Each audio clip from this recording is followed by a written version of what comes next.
Batman! Hey guys, Rebecca and Chris here. Here to talk to you today about some of our favorite Batman stories. It's going to be his 75th anniversary coming up, and we want to celebrate. Happy birthday, Batman! Happy birthday! Looking good for 75. Mm-hmm. Yeah. So good.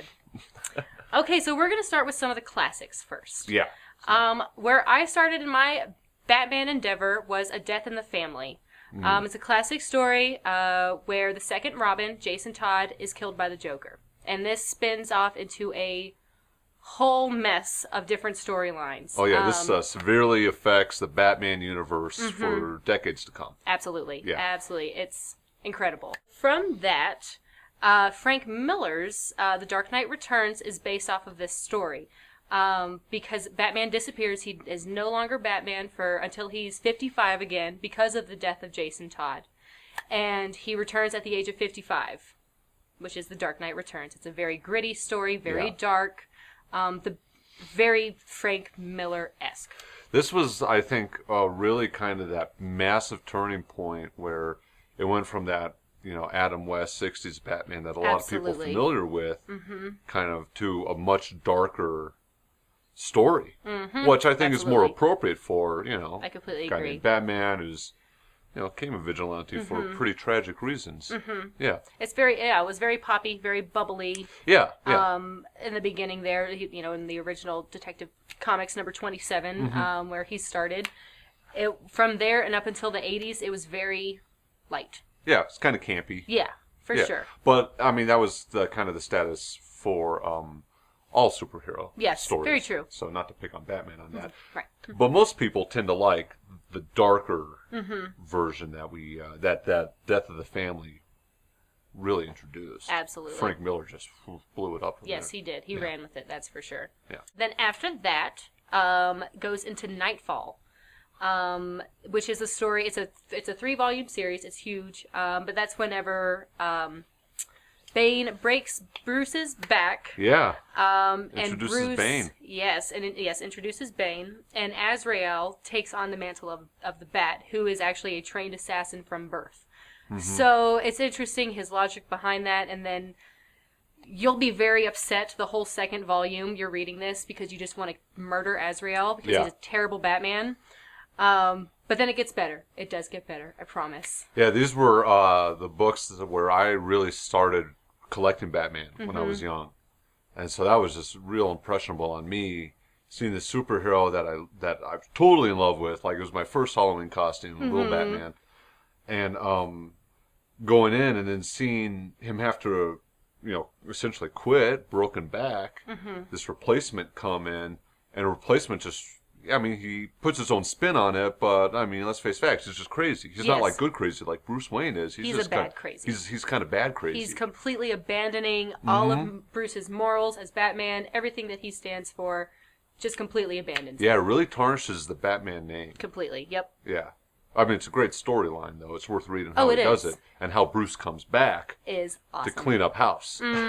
It's good. It's good stuff. So Alan Moore, legendary comic book author, does a Batman story with Batman the Killing Joke, where the Joker escapes from Arkham Asylum, does a kind of a surprise visit on Jim Gordon's house, and plays some pretty sick psychological... It's one of the darkest, one of the most messed up stories I've ever read. It's very twisted. Yeah. Really affects Batgirl for a long time. Pretty much just up until New 52. Yeah, that's only whenever Barbara gets her strength back. Yeah, is able to walk again. Don't want to ruin too much. But there's also one thing that's interesting about The Killing Joke is the last panel in The Killing Joke is one of those that's debated throughout like Batman circles quite a bit. And it's, you know, does Batman kill the Joker in that last panel with the end of the joke? I vote no. Obviously. Probably not, but... Yeah, but it's written in there. Yeah. And a lot of people, I think, have a very solid argument as to why they think that happened. And it's valid. It's definitely valid. Yeah, that's a pretty good joke at the end, too. Also, after Nightfall, there's a couple storylines that we actually don't have in the story. I think they're both out of print at the moment. But there's 2 stories, Contagion and Cataclysm. Contagion is about a massive plague that hits Gotham, and then Cataclysm is about an earthquake that hits Gotham. Now, after those 2 stories, there is a 5-volume series called No Man's Land. Right. And it is all about how Gotham has become completely separated from the rest of the country. The army is not helping. There's no kind of supplies being sent in. There's nothing that anyone is doing to help Gotham. And it's basically being overrun by gang leaders. And there's like Scarecrow territory. There's the Marconi territory. There's the Falcone territory. Gotham has been completely torn apart by these events. Yeah. Yeah, it's a good story.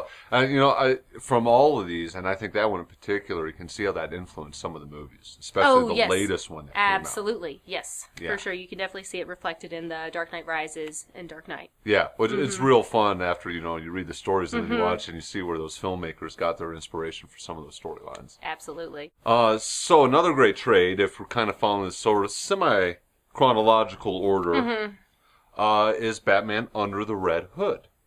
Really good story, and it comes full circle with the second Robin, Jason Todd. See, the Red Hood was like Batman's first villain back in the day that he fought, and eventually became the Joker, right? So when this crime leader comes back, starts cleaning up Gotham, or really just taking control of Gotham crime syndicates, he's doing it under the guise of the Red Hood again. Batman's like, what's going on here? The Red Hood's back. Well, and behold, it's actually Jason Todd. Jason Todd, who he was resurrected by Ra's al Ghul in the Lazarus Pit. Yeah, in the Lazarus Pit. Which will do things to a person. It does. It messes with your chemistry. So he definitely has a chip on his shoulder. Yeah, he towards is upset. Bruce that he did not kill the Joker and that he didn't avenge his death. Yeah. So that's really what upsets him the most. And he decides that he's going to clean up Gotham better than Batman could. And frankly, his way of doing it is very effective. It is. Yeah, he's under the realistic approach that you can't get rid of crime, but you can control it. Yes. Yeah. He does condone killing, however, which of course Bruce disagrees with. That's what he's trying to stop him from doing. Right. Yeah. So yeah. Yeah, and that's pretty much the big, and that is that big debate that is brought up here is, Batman, why haven't you killed the Joker? The Joker's killed so many people, you've had so many opportunities, why haven't you done it? Absolutely. And he's calling him out on it. Yeah, he calls him out. Serious deal. It's rough. Yeah. So one of my favorite trades, and we're really starting to get to the very more modern era with Batman, is Batman Hush. It's really cool because it has cameos from just about every villain and most of the heroes out there in the Batman universe. Absolutely. It introduces a new villain, Hush. The art in it is just superb. Top notch. Yeah, really good. And it really explores Bruce's childhood past. And this is his past before he was even, before his parents were killed even. Sort of that pampered young son of a super rich doctor and established family of Gotham. Yeah, so Hush really is a good, well-rounded Batman story. Like I said, you have cameos from the Joker, Harley Quinn, just about everybody, and it's all about Batman's trying to solve a crime, classic detective whodunit. And he keeps getting misled all the way around. And all these other villains just sort of get in on it just to mess with him. Poking at They're him. just like, someone just came to me and I did it just because I don't like you. Yep. Yeah. Pretty much. That's how it goes. So it's pretty fun to see his interactions with some of these villains. Yeah. Also, another story written by Jeff Loeb was The Long Halloween. And this is set a little earlier in Bruce's career. He has encountered a mysterious killer called Holiday, and this killer kills people on holidays once every month. So Bruce is trying to find out who this is and stop him, while he's also trying to stop a massive crime war between the Marconis and the Falcones. Right. Falcone's. I'm not sure. I say it Falcone in my head. But yeah, it's a fantastic story as well. There's lots of cameos as well. The Joker, the Riddler, Poison Ivy's in it. A whole mess of them. Yeah, Loeb does a real good job of doing that. He is. He's a fantastic writer. Yeah, he really understands the whole Batman universe and family. And frankly, Batman's really interesting, but it's the villains that make the Batman book so legendary, so awesome at what it is. Yeah, I mean, I can't name a single superhero across any genre or any publisher that has villains as numerous and as interesting as the Batman. Absolutely. Another great story is kind of the Death of Batman. Yeah, one of the better Death of Batman stories. Yeah. There's a couple stories that it's kind of a crossover. So Final Crisis and R.I.P. Rest in Peace. It's about Batman. Everyone in the world thinks that Batman has died, that he has been killed by Darkseid.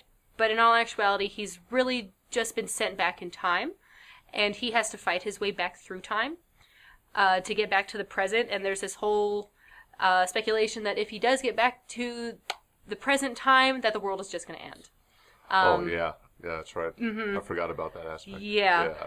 But so it's really neat how there's like a colonial Batman, there's like a witch hunter Batman, there's all these different Batmans that you get to see traveling through time. And then there's also another story called Battle for the Cowl. So while Bruce is fighting his way through time, like Dick Grayson and everybody, they're trying to figure out who to take over as Batman. Yeah. So that's also a good tie-in with that as well. Dick Grayson is first Robin. Yes, first Robin is Later Dick becomes Nightwing. And now he's no longer and Nightwing. he is one of the few people who has actually manned the cowl and has been the Batman. Really one of the only that have stayed true to it. Yep, absolutely. So Scott Snyder, Greg Capullo, been the major creative force here behind Batman, with Batman's single title there, with New 52, and it's been really good. And this is, this character is now 75 years old. He's been into space, been through time, fought just about everybody you can.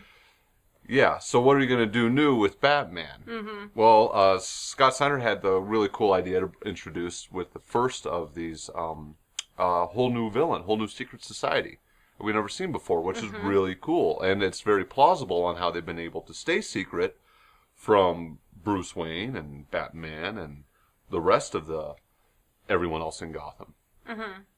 Really well done. Plus, the art has been crazy good. Greg Capullo is an unbelievably talented man. Unbelievably talented. Yeah.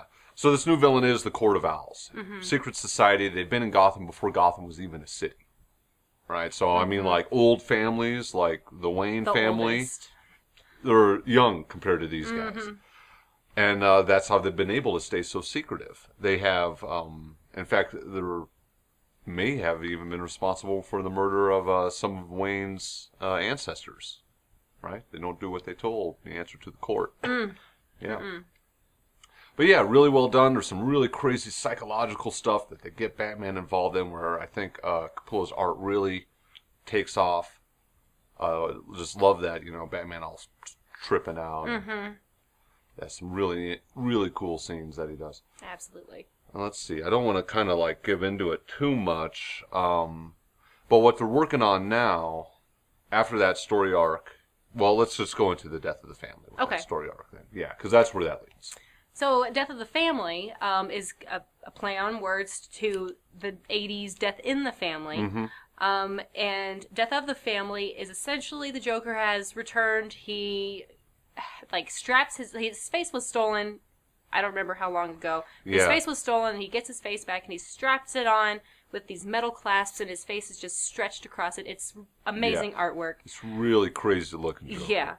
And so he's come back, and he is essentially just torturing Batman again. He's recreating all of these huge battles between the two of them, and just killing his soul. Essentially, he's trying to bring him down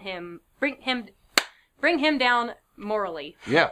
Kind of like what he did to Jim Gordon in The Killing Joke. Yes. Yeah. Yeah, the death of the family has been fantastic. It ended end of last year, I want to say.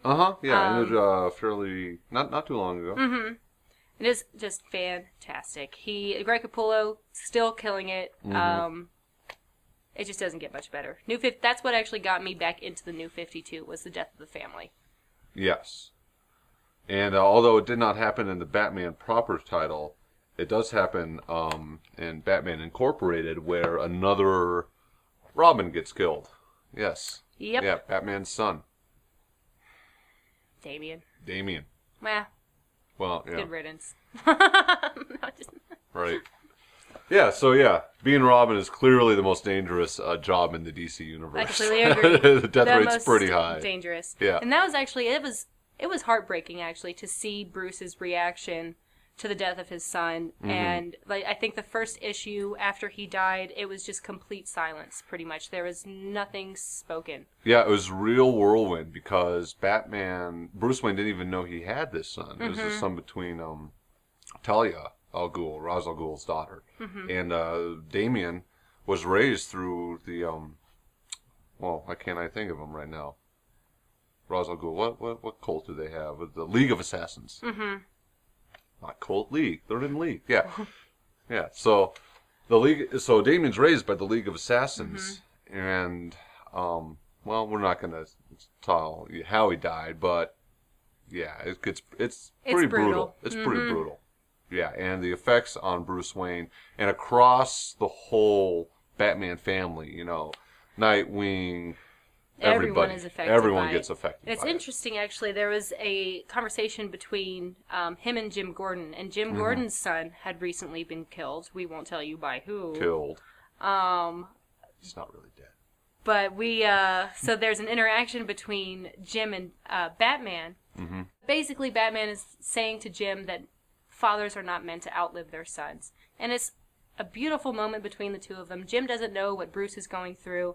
Bruce can pick up what Jim is going through, and it's heartbreaking. It really is. So let's talk about where Batman is now with Batman 0 Year. Yeah. Yeah, so 0 Year has been going on for about the past 6-8 months or so. I believe so.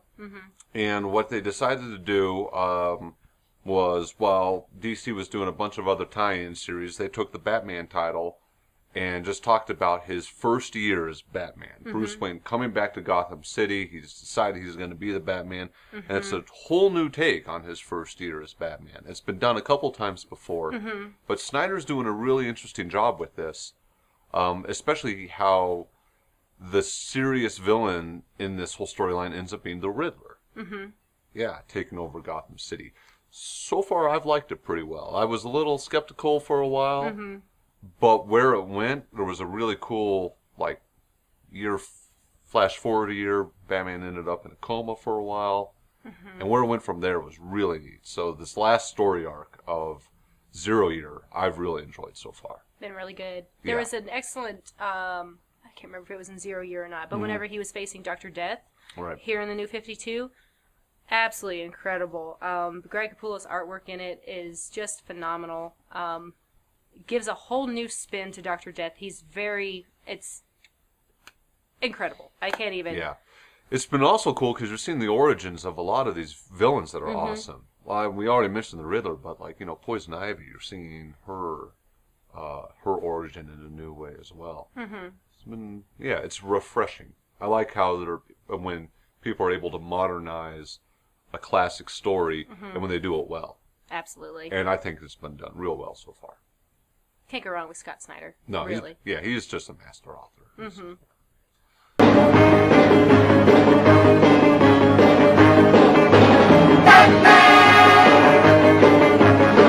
One of the things that I've always been most critical of the whole Batman Bruce Wayne and how crazy he is, you're nuts. You're a billionaire. You're a mega billionaire. And your idea to stop crime is to, dress up as a bat. Spend all this money on all this awesome equipment and dress up as a bat and just kick people's butt all night long. Well, there's a big backstory. The big connection with him and bats, from whenever he was a kid and he fell into that well and there were all those bats and it was just like a big, what's the like word? a psychological trigger? Right. Yeah. Yes. Well, yeah, I totally understand how the concept of turning yourself into a symbol of sorts. Mm-hmm. And you know, like how Nightwing's been Batman, Azrael's been Batman, and people are afraid of Batman. You know, no one's really afraid of Bruce Wayne, but Right. they're terrified of Batman. Mm-hmm. I just, you know, it's been touched on a couple of books. Like there was a recent one that was really well done in Batman Black and White. It was a dream sequence. Remember that with the Batman zombie? Yeah. Yeah, and you know, Bruce Wayne wakes up from this. It's a dream sequence, and he realizes that, like, oh, hey, you know, I could actually spend a lot of this money, maybe a tenth of the Batman budget, maybe 1% of the Batman budget, and really help out a lot of people. You know, like, you can stop a lot of crime by funding good, you know, programs for inner city youth and all sorts of things like that. So I did like that. How there's been times where that realization of him using really his biggest superpower, which is his massive wealth. No, that's not even, I shouldn't say that. One of his biggest powers is massive wealth that he has in order to fight crime. Yeah, so I like that. You know, this, getting that social economic. It always kind of bugs me when people sort of gloss over that. Like, you know, what are you really doing out here? Are you really here to stop crime, or you just like to beat up people? You know, like, Yeah. I don't know. That's my biggest criticism of Batman, but it's been addressed in the past, so I can't complain too much. Well, he does have, I mean, he has hands in different organizations within the city, so, but it's... I mean, that's just boring subject matter. No one wants to Right. read about, like, hey, That's true. well, we opened up 30 new youth centers, you know? Great. He started a Boys and Girls Club in Gotham. Yeah, right? Yeah, so I can understand why that's not Right. not addressed It's not a hot topic. as much. Yeah. Yeah, does Batman, and they brought that up in one of the movies recently, I remember, is Batman kind of the cause for some of these wacky villains? Without him, there would be no reason for them to run amok or to feel like they need to gain control over Gotham or maybe not take it to the level that they do. Yeah. You know, they might have still done it, but... More like petty crimes, perhaps, not so extravagant. Certainly. And there's certainly a lot of these villains have, either through Bruce Wayne or through Batman, gone down their path. He really is the impetus for them starting. I think Two-Face is a good example. Yeah. Poison Ivy's another good example. Let's see. You know? And without Bruce even becoming Batman, then Barbara never would have been paralyzed. Yeah. Then Jason Todd That's never right. would have died, and Damian never would have died. But then Damian probably never would have been born. So who knows? All sorts of stuff. Yeah, it's that cause and effect deal. Yeah, and you can really talk about that for a long time. I would still side that I think Batman... Well, you know, you're talking about a fictional universe, of course. So, and within this universe, DC Universe, there's just absurd amount of villains. So it'd just be a matter of time before one of them showed up at Gotham City. And without Batman being there, Gotham City would have nothing to help it out. Yeah. I think actually the city probably would have turned on itself without Batman's presence. That's very true. Yeah. Just factions against factions. Yeah, it just would have been complete crime-ridden. You know, I mean, already... Which is kind of what happens in No Man's Land. It's Right. like Gotham has been separated from the rest of the country, so it's just been torn apart, and it's just madness. Plus, also, you know, I mean, Batman's influence has extended past Gotham City. I mean, Batman is really one of the only voices of logic on the Justice League. You know, there's Very some true. really nut jobs on the Justice League that if Batman wasn't around, there wouldn't be a lot of people to rein them in. Yeah. That's Absolutely. that's right there. You know, I mean, there's been plenty of examples throughout both the cartoons and the movies, and, well, not as so much in the movies, but in the comics especially, of how the only person that Superman trusts to bring him down is Batman. That's why Batman has one of the only people who has kryptonite. Yeah. And he's done it in the past. There's been a couple of books I've read where Batman's had to take down Superman. Yep. And It's he pretty does. rad. It's pretty cool. So, on July 23rd is the official Batman Day. Yay. Super excited. There's going to be lots of fun releases coming out. There's going to be like a set of masks and re-releases of the comics and things like that, like special editions. A lot of variants coming out. Yes, lots of variants. And there's 2 books, 75th Anniversary Batman, 75th Anniversary Joker, which is really cool. I'm glad that they include the Joker in that as well. Me too. And we're going to be showing the 1989 Batman with Michael Keaton at the Lyric on the 23rd as well. I believe it's starting at 7 o'clock.